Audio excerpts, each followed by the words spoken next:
Bikepacking, I love it. If you haven't tried it already, or you're looking to plan your own adventure and are maybe a little bit daunted, well, I thought I'd share with you some of my own top tips on how you can plan epic routes like this into your next bikepacking trip.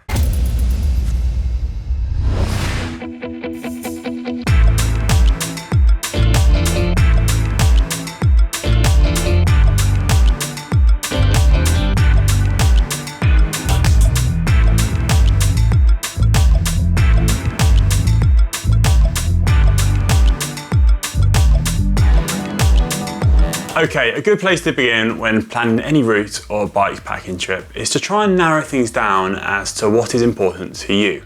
So points of interest, a certain landmark, rivers, forests, a mountain or hill range, or maybe you just want to go after a certain climb and conquer it on your trip. Personally, I like to kind of figure out my start point and maybe my end point, but keep that a bit vague, and then just get lost in the whole planning process of thinking about where I can go in between, you know. So if I see a road with a load of hairpins on the map that's potentially on my route, then I know I'm gonna have to try that because that looks like it's gonna be an epic road. Personally, I love to go on Google Maps for this part. Turn on terrain view so you can see the lovely contours of the elevation and see if there's any interesting uphills or exciting downhills you might like to tackle. Also, look if there's any kind of smaller roads at high altitude which might throw up some really, really beautiful views. And I think the key to this bit is just to keep researching, keep getting inspiration, and keep dreaming about your potential adventure and where it might take you. Practically though, pay careful attention to your route's chosen time, distance, and perhaps most importantly, elevation and terrain type. Can you complete the route in your chosen time frame? You don't want to bite off too much more than you can chew because, well, a bikepacking trip is there to be enjoyed. You want to take it at a slow pace. You don't want to be rushing from point to point. You want to give yourself time to slow down and enjoy the adventure. For me, my favourite bikepacking trips are the ones which I really took at a slow pace. I don't think it should be a race, and I think if you end up racing, you could perhaps detract from the whole experience of it. But that's just my personal opinion anyway. Okay, and also decide whether you're going to opt for a one-way trip or a round trip. For instance, you could get a shuttle bus or public transport out to a start point and then ride home, or you could start at home, ride out to the middle of nowhere, maybe persuade your partner to pick you up. I always live in hope of that one happening, but we'll see. Maybe some of you are more lucky than me. And I think the key part to this bit is just to stay creative, adventurous, and keep your mind open. Because at the moment, the possibilities are endless, and that's the most exciting part. Once you've got a rough idea of where your route might head, well, it's time to start planning that route in a bit more detail. And a great way to do this is to create a GPX file, which you can download and send over to your head unit, making it really easy to follow a route on the go without having to constantly stop at the side of the road and check your map or maybe your phone to see which direction you need to go in next. But if you don't have a head unit with mapping capabilities, well, creating a GPX file is still a great idea because then you can have the route saved on your phone, or you can print it off on a bit of paper as a PDF file. And then it's quite easy to put it in your pocket. You can laminate it, put it in a plastic sandwich bag to keep the rain out. And it's just a great idea to create your route, as you can customize it as you go along as well, as you might change your mind. Now, there are plenty of routing applications out there, but we at GCN like to use Komoot. Now, routing applications like Komoot make it really easy to design your own route, taking into account points of interest or places to stay, for example.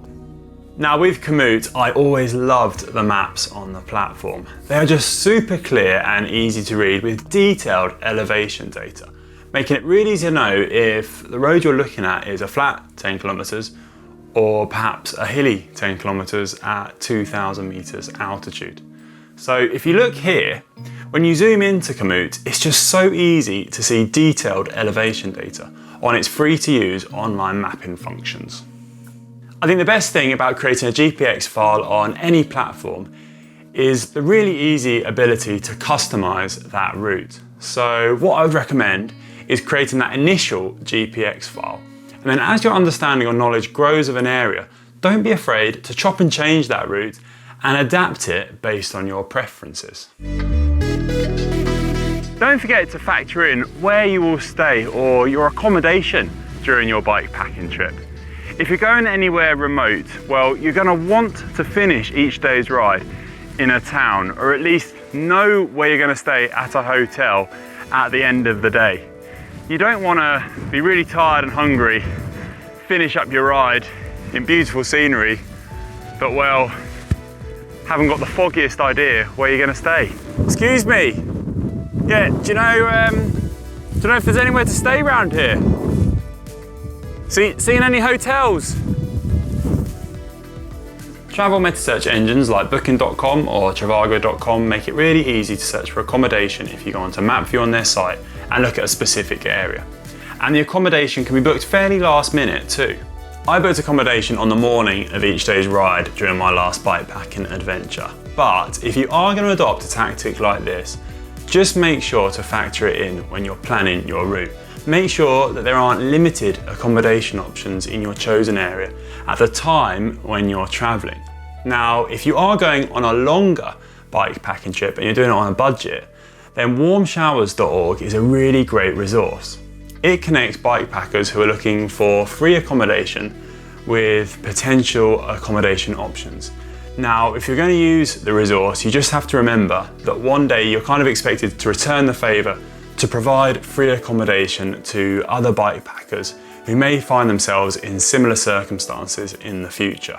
If you're camping, look out for designated camping sites en route when you are planning your adventure. But at the same time, don't be afraid to wild camp. Just check with your local authority if this is permitted first, but in many places, it is. Simply put up a bivvy bag or a small tent in a quiet spot, out of sight and off the road. Oh, whoa. That was a lovely night's sleep. Should sleep out here more often. Oh, right. What's the plan for the day? Another ride. Let's go. If you do decide to do this, please abide by the Leave No Trace guidelines. That means leave the spot in the exact same state you found it in. So those Leave No Trace guidelines are minimise campfires, respect animals and vegetation, camp on surfaces absent of vegetation, respect trails and take your rubbish home. Now, bikepacking by its nature is a multi-day affair normally. I mean, you're going to be taking a lot of stuff with you, aren't you? Well, I normally tend to do anyway. But if you are doing a multi-day trip, Komoot Premium's multi-day trip planner is a great tool which packs all the features I've been talking about into one.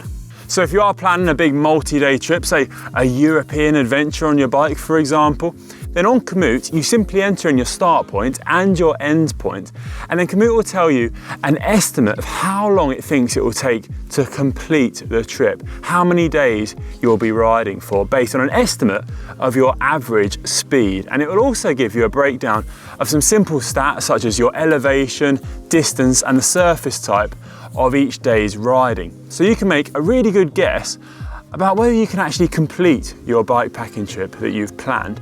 And also you'll know how long you'll actually be in the saddle for each day whilst you're riding. Komoot will create a GPX file which is editable for each day's riding, meaning it's quite easy to change your plans and adapt your route on specific points in your bikepacking trip. So you could change day 2, for example, go up a different climb, but you can leave day 1 exactly as it is.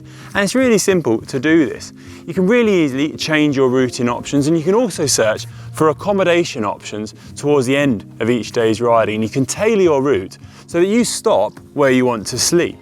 Think of it as one big master plan, which you can make as detailed as you like. Your whole trip will be broken down into each day's riding, ready to be downloaded onto your head unit, and you'll have the stats all ready to view on the Komoot platform, so you know what's ahead of you and what you have to conquer on each day's riding. And best of all, you can customize it as you go. So if you do want to make any changes, well, you can. If you are planning a multi-day trip, then it's definitely recommended that you check the health and travel advice of the country you're riding through. Now, this could be something like visas or health advice, for example. And it's recommended that you do this through your own authority, which will have information which is specific for you. Fit for Travel is a great resource which gives country-specific health advice to the UK public. But if you're not from the UK, you can use it too. It's a free, easy to use resource which will let you know things such as what vaccines you might expect to get before you travel to a certain country and the specific health advice for the country you're traveling to. And it's a resource I use myself and would definitely recommend. Similarly, check what visa you may need in the country you're traveling to before you go, and also specific travel advice within that country. Now, it's recommended that you do this via your own government's information.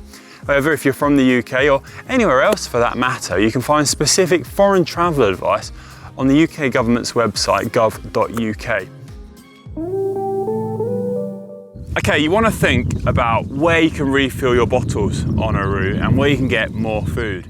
If you're riding in remote areas like this, well, food and water is few and far between. So maybe think about bringing bigger bottles with you, or potentially taking a third bottle which you can fit to your bike.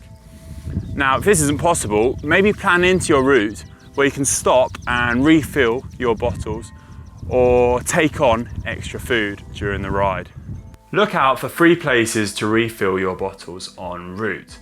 Refillmybottle.com is a really useful resource if you want to find out where it's possible to do this.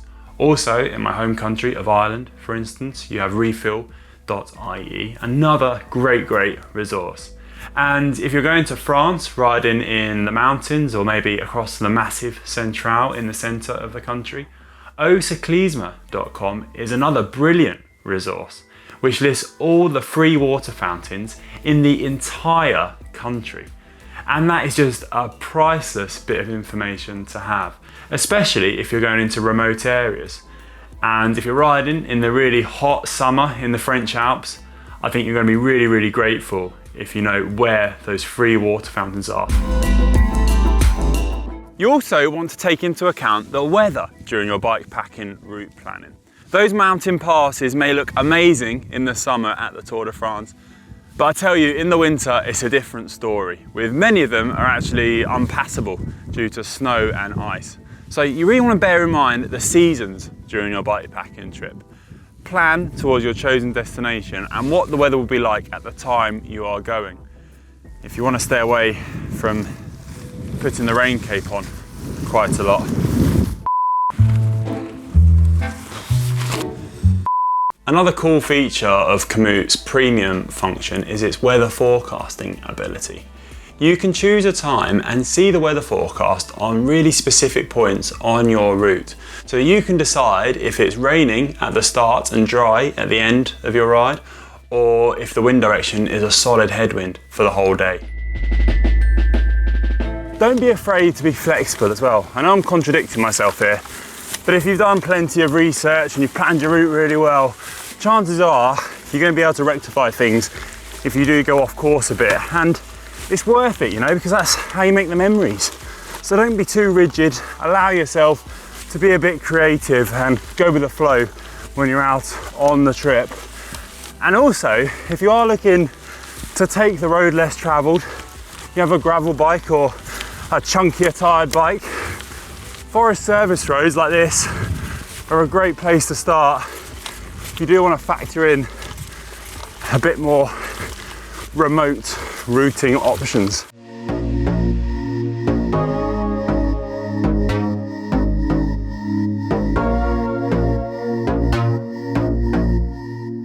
Okay, so those are some of my tips on bikepacking route planning. I really hope they helped you if you're thinking about taking on a bikepacking trip, or maybe you just need that final push to give it a go.